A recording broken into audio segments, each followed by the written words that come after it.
La vinificación de blanco, algo que no me había quedado claro. Falta un montón. Ahí, en su listado recién tenemos un vino y el equivalente a lo que tenemos con el pipeño. Entonces, todos los procesos de afinamiento y estabilización parten de aquí hacia lo que queda, que es la tercera unidad en el fondo. Ya que vamos a abarcar lo que es la estabilización tartárica, estabilización proteica, eventualmente estabilización metálica, filtración, crianza y envasado. Eso es como lo que vamos a conversar, lo que nos va quedando. Pero no mucho se lo piensa. Yo creo que la parte más densa en rigor, que no la vamos a abordar para esta prueba, es el sulfitado. Es la parte más densa porque implica cálculos conforme a algunas variables. Un poquito más complicado. Pero vamos a tratar de que sea más simple. Dentro de lo posible. ¿Alguna otra duda, chiquillos?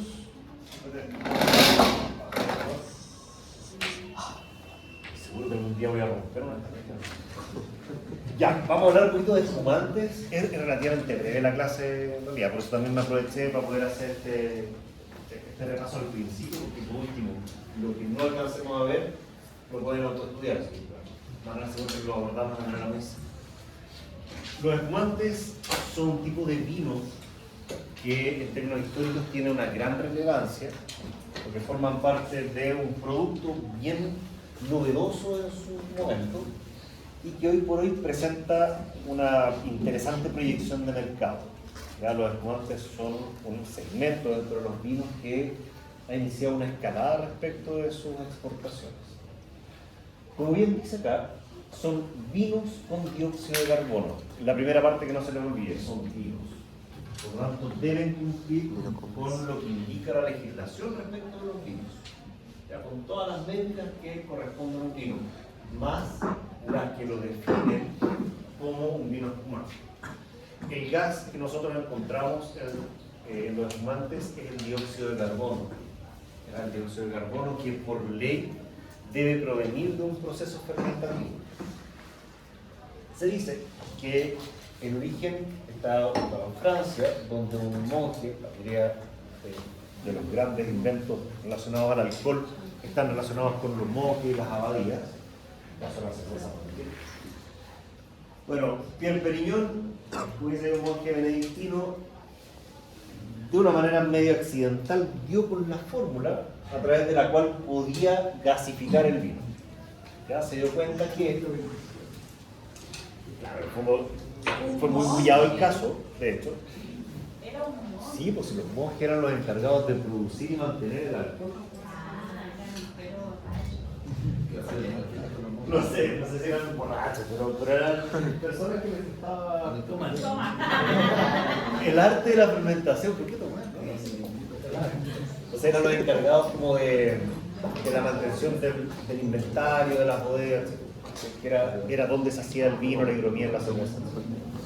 Y bueno, este monje cachó que si embotellaba el vino, cuando aún no había terminado de fermentar, el vino en algún momento se iba a refermentar dentro de la botella.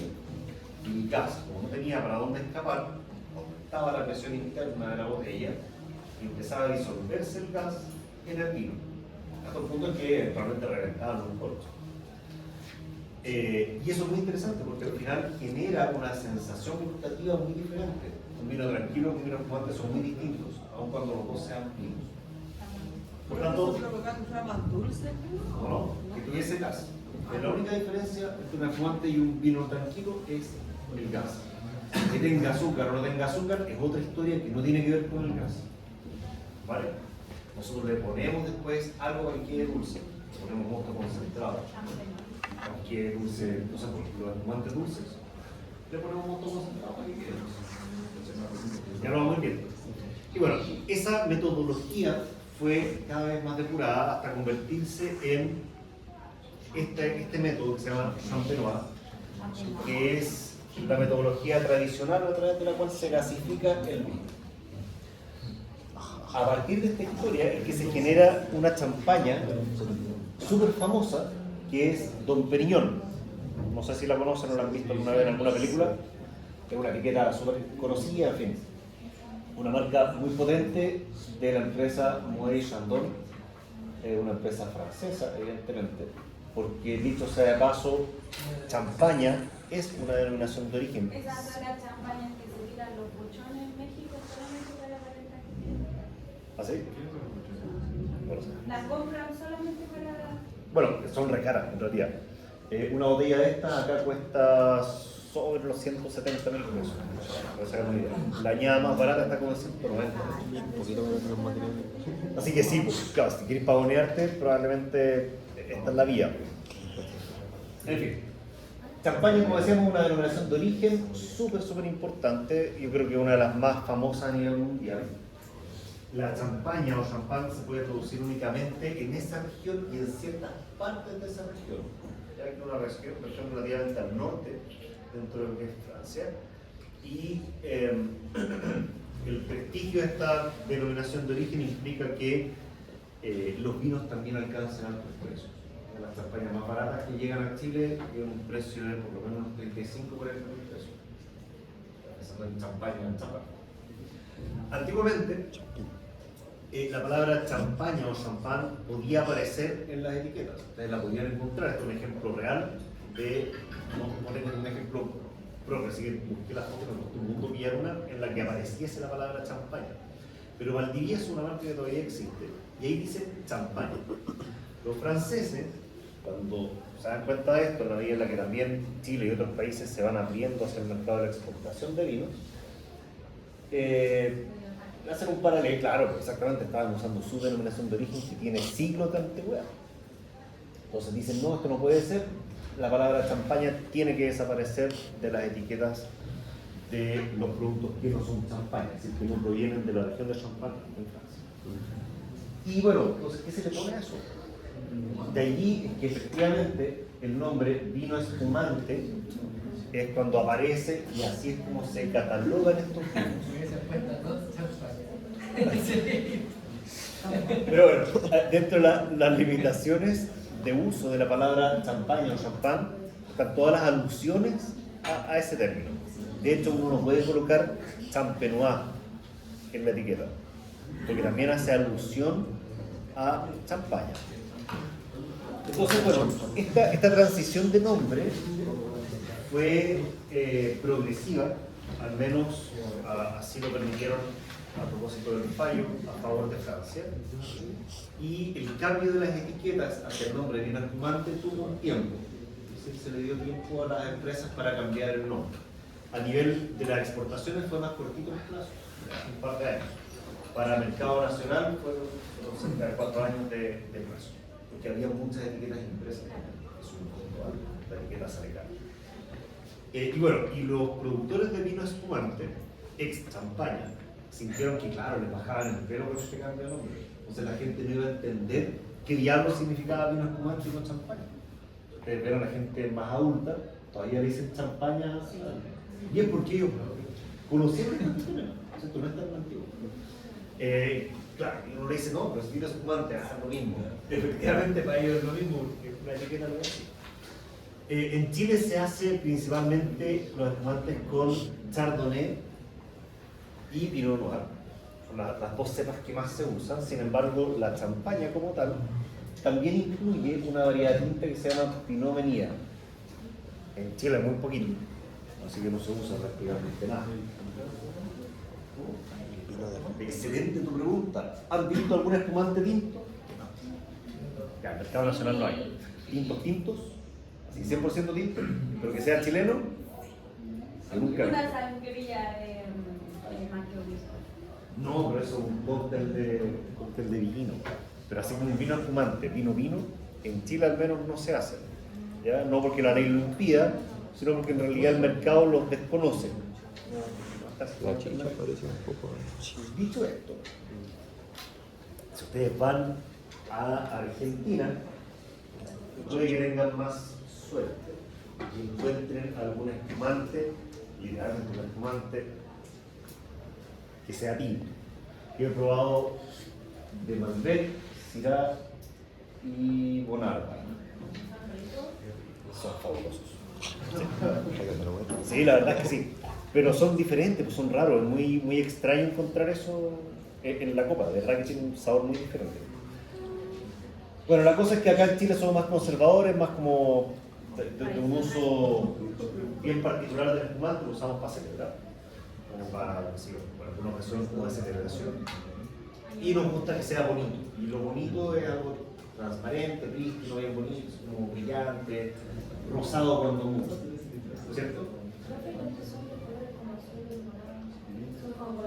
Son concurrentes y entra en la categoría, en otra categoría, no es un vino, también entra en la categoría de otros productos. Y son importados. Sí, hasta con brillos. No sé. Eso no lo he probado. Clarísimo. Fogoso se llama uno, creo. Pink, los pink de cachado. El proceso de la sidra, sí, guarda algunas similitudes con esto. El tema que gasificada, dice. Sí, es que también se puede gasificar de manera exógena. El gas de la sidra, si es que tiene un gas, puede ser inyectado, como una cerveza. No es tan exigente la ley respecto de ese punto como si lo es con el espumante. ¿Ya? Como les decía, en Chile se utilizan estas dos variedades principalmente. No se usa Sauvignon Blanc porque en la champaña las piracinas son percibidas como un defecto. Y esa concepción la heredamos nosotros que hacemos vino espumante. O sea, tampoco las piracinas en el espumante son deseables. La denominación Blanc de Blanc o Blanc de Noir son denominaciones que son de corte comercial nada más, pero indican que el espumante está hecho solo con variedades blancas o, si es Blanc de Noir, que tiene variedad tinta. ¿Cómo hacemos un vino blanco con uva tinta? ¿Se puede? Podemos obtener un vino blanco hecho con vino noir, por ejemplo, que es una variedad tinta. La persona que se supone que iba a dar la charla ocupaba un tipo de químico, me decía que iba cambiando como por el tono. Se puede usar carbón activado para decolorar un poco, pero en rigor lo que uno hace es tratar la uva tinta como si fuese blanca. Entonces le da la menor cantidad de tiempo de contacto entre el jugo y las pieles. Entonces el jugo, ustedes saben, la pulpa es incolora. Entonces sale blanco. El método Champenois, que es el primero que vamos a revisar solo dos. Hay más formas, hay como 4 métodos importantes para vinificación de espumantes, pero en Chile se usan 2. El método Champenois o método tradicional. Se habla así, Champenois o tradicional. ¿Cómo? ¿El mismo? Tradicional. Champenois tradicional sí se entiende como lo mismo. Para hacer esto, para hacer una espumante a través del método Champenois, tenemos primero que producir un vino blanco que se llama vino base. Y ese vino base es un vino blanco que tiene una alta acidez, tiene una graduación alcohólica relativamente bajita, carece de aromas herbáceos y cualquier otro defecto aromático. Eso es súper importante, debe ser lo más neutro posible. Profe, o sea, la fermentación es normal en vino blanco. Es normal, sí, con temperaturas bajitas, para que también se produzcan pocos compuestos aromáticos secundarios. No quieren maloláctica por ninguna parte tampoco. Ahora, ¿cómo conseguimos esa graduación alcohólica? Que es baja, insisto, 10,5 a 11. ¿Cómo se consigue? Esa graduación. Tiene que ser completamente seco el vino. No puede quedar con azúcar residual. Entonces tiene que ser Bajando la cantidad de levadura. No es. Más levadura, menos levadura, mismo grado alcohólico. ¿De qué depende el alcohol? Del azúcar. Del azúcar. Si quiero menos alcohol, tiene que haber menos azúcar. Cosecho más Antes. temprano en la temporada, con la fruta menos madura. Claro. ¿Cierto? Y ahí está el desafío. Conseguir ya, menos azúcar, menos alcohol. Si cosecho más temprano en la temporada, también es más ácido, impecable. Pero ¿qué pasa con los aromas herbáceos? Van a haber más piracina, ¿no? Claro que sí. De ahí la importancia de la variedad. O sea, Bonet se caracteriza por tener pocas pinaceras. Entonces, en el momento de cosecha ya han desaparecido lo suficiente para que no las percibamos. Tampoco vamos a hacer una sección prefermentativa, así que tampoco los vamos a extraer. Bueno, hacemos el vino base, el vino queda listo, estable, claro, prístino. Y lo que vamos a hacer es agregar una mezcla que se llama licor de tiraje. El licor de tiraje nos va a permitir agregar o conseguir lo que le falta al vino en este momento para hacer un espumante, que es el gas. El licor de tiraje consiste en azúcar, levaduras y nutrientes para las levaduras. ¿Cómo? El azúcar, le agregamos más nutrientes para la levadura, que es nitrógeno, y levaduras. Entonces, ¿qué es lo que va a pasar? Las levaduras que le estamos metiendo al sistema van a refermentar ese azúcar. Esa es la idea. Aplicamos el licor de tiraje, ese azúcar es mosto concentrado de uva, por si acaso. Lo agregamos y envasamos. Envasamos en la botella definitiva. ¿Vale? Ocurrirá una segunda fermentación alcohólica al cabo de un par de semanas por lo menos, se demoran un poquito. Y las botellas durante todo este tiempo tienen que mantenerse a una temperatura de no más allá de los 15 o 18 grados, ojalá 15, muy buena temperatura. Y en esta posición es donde va a ocurrir el proceso fermentativo. Ya la botella está inclinada en un atril. ¿Puede volver un poquito a la...? ¿Cuál era el objetivo, profe, de la adición de licor de tiraje? Disculpe. La obtención de gas, es decir, que refermente el vino, y como va a estar tapada la botella, el gas no tiene para dónde salir y se disuelve en el vino. Esa es como la lógica. Lo que le aportó el licor de tinaje se disuelve en... El licor de tiraje es azúcar. Le metiste además levadura en ese licor de tiraje. Las levaduras quedan atrapadas en la botella, junto con el azúcar y el vino. Refermenta, ¿cierto? Ponen el azúcar de nuevo. ¿Qué se produce? Alcohol y dióxido de carbono. El gas no puede salir de la botella, está tapada. Entonces se empieza a presurizar la botella. Y esa presión hace que el líquido, o más bien, si el gas se disuelva en el líquido. ¿Por qué inclinar? ¿Por qué inclinar? Excelentísima pregunta. ¿Por la circulación del gas? No veo. Las levaduras, terminada la fermentación, van a precipitar. Y nosotros queremos que las levaduras vayan cayendo hacia el bollete. Por eso están inclinadas con el bollete hacia abajo. Consulta, porque yo como trabajé en un hotel, ejemplo, y como cuando servían de como vinos de selección, cortaban la parte de arriba de la botella.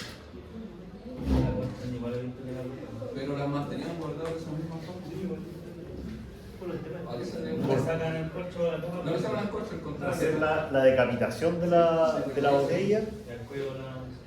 Sí, es una forma de hacerlo cuando son vinos antiguos, cuando son vinos cuyo corcho, cuando lo vas a extraer, por ejemplo, uno saca corcho, no en el caso del espumante. Como saca corcho puedes romper el corcho y cae mucho residuo en el vino. En esos casos es recomendable hacer la decapitación, que se puede hacer de varias formas. Se puede hacer desde la utilización de calor hasta con tratamiento mecánico. Cualquiera de las dos formas es válida. Pero es un cacho esa forma porque al final corre riesgo de que caiga vidrio dentro del vino. Entonces muchas veces es mejor extraer un sacacorchos que tiene como dos láminas chiquititas así. Entonces tú cuando metes el sacacorchos, Ese es lo que saca presión, ¿no es cierto? sí, el corcho queda ahí. Entonces tú lo metes por los lados, giras, nunca le hiciste un hoyo al corcho, lo metiste por los lados. En ese caso, como no entra, se hacía como todo un espectáculo. Sí, también está el show del digámoslo, las cosas como son. Entonces, bueno, para poder conseguir esto, que las borras queden en el gollete, se le van dando giros a la botella. Durante hartos meses, se van dando cuartos de giro. Entonces, va generando que las borras vayan avanzando lentamente hacia el gollete. A través de esta metodología nos demoramos mucho tiempo en hacer un espumante, más de 9 meses. Ya, de hecho, las mejores champañas tardan por lo menos 2 años en estar listas. No porque no se gasifiquen en ese tiempo, sino que en realidad estamos esperando que ocurran varias cosas.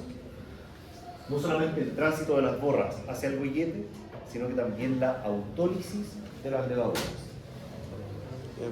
Las levaduras, cuando van muriendo, no solo mueren, dejan de funcionar, sino que también en algún punto se rompen, revientan y liberan su contenido al medio.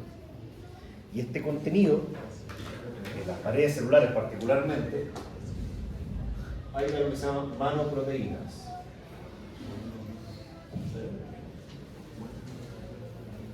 Las manoproteínas son constituyentes de la pared celular que aportan redondez y cuerpo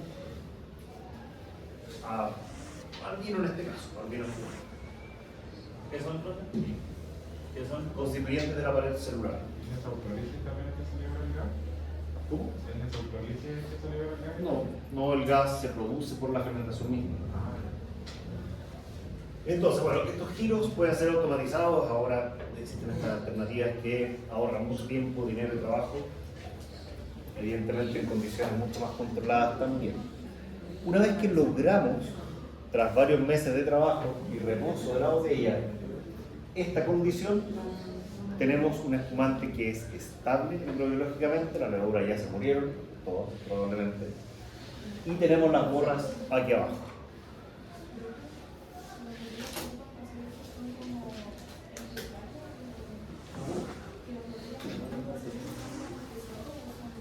Sí, por supuesto, es la botella definitiva, donde va el espumante. Es una botella más gruesa, tiene más vidrio y por tanto soporta más peso. Ahora, ¿notan alguna diferencia con los espumantes que ustedes conocen? La tapa, porque una tapa de cerveza, ¿cierto? Una tapa tipo Corona, de 29 milímetros. Porque son baratas. Por eso la usamos, porque el corcho es caro. Porque esto, yo tengo que separarlo, pues la idea de todo el tiempo, para poder bajar las borras que queden acá. Ahora tengo que separarlo. ¿Cierto? ¿Cómo lo harían ustedes? Está así la botella. ¿Darle un hoyo a la chapita? ¿Son filtrados o no? Pero para eso filtro el tiro. No espero que decanten las borras y lo den también. Si le hace un hoyo a una... Imagínate la siguiente situación. Se le va dando. Va a salir cascado, esto está presurizado. Y hace un hoyo chiquitito, más grave todavía. No se la sabe. Hay que ser Pero es que si las enderezas, esto se va a suspender. No se compacta, se juntan, ¿no? Pero se va a suspender. No se solidifica.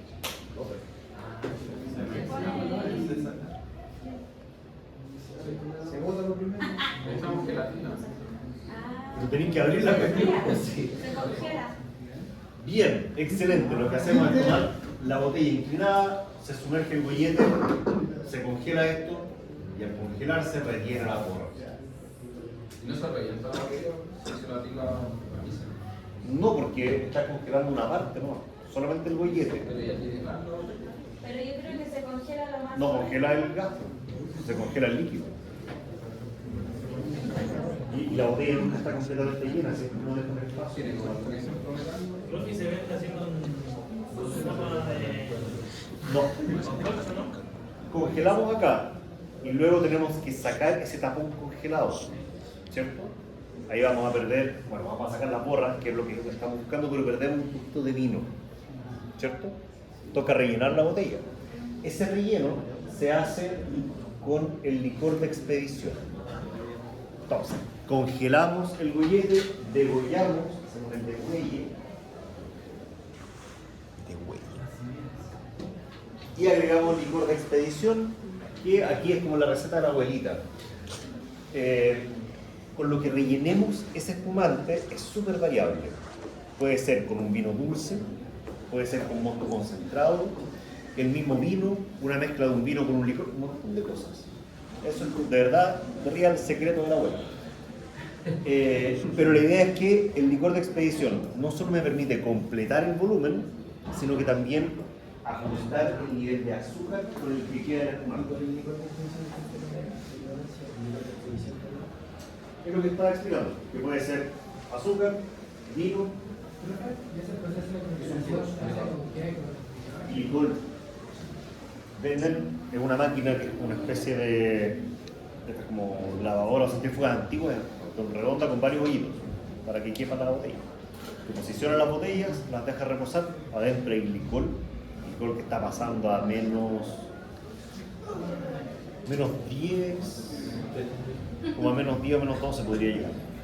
Entonces se congela, saca y ya está congelado de huellas, rellenas y tapas. Y ahí es donde viene, ya, después de rellenar, viene la obturación. Ahí se coloca el corcho final, este tapón de corcho que es súper característico, que tiene como una cabeza ancha. ¿Pero qué es el dulzor entonces? De huelle y después viene el relleno con el licor de expedición. Yo no lo entiendo. Azúcar. Con el licor de expedición totalmente solo. Es el mosto adicional que usted decía al principio que se agrega del mosto concentrado, ¿sería licor de expedición? No, es el licor de tiraje. El licor de expedición, El de tiraje y concentrado. los dos pueden ser concentrados, los dos son azúcar. Chiquillos, silencio un poquito por favor, porque me cuesta poder explicarle al resto dudas importantes. Es azúcar, en ambos casos, licor de expedición y licor de tiraje, pero cumplen objetivos distintos y son cantidades diferentes. El licor de tiraje es harto más azúcar que el licor de expedición, en la mayoría de los casos no. ¿Ya? Y el licor de expedición tiene no solamente azúcar, sino que también es vino. Insisto, porque quiere rellenar ese volumen que le falta. Se rellena el volumen y eso aquí congelado. Exactamente. Y aprovechas ahí de ajustarle el dulzor. Y ahí aprovecho de ajustar el dulzor. Exacto. Ya. Luego, aparte de esta metodología, que es larga, cuesta mantener. Muy bien. Está el método Charmat, que es básicamente lo mismo, y por esto voy cerrando. Pero después de aplicar el licor de tiraje, la segunda fermentación no ocurre en la botella, sino que en esto, que es un estanque que se llama autoclave. Entonces ya no se demoran un montón de meses en tener las borras abajo, las pinzas. Simplemente fermentan, las borras que se quitan acá, saco el vino limpio. ¿Eso cuánto presión aguanta? Más de 3 bares. De hecho, por ley, son 3 atmósferas las que tiene que tener como mínimo un espumante. Menos que eso, no es espumante. ¿Vale? ¿Qué cosa? La presión interna que tiene la botella.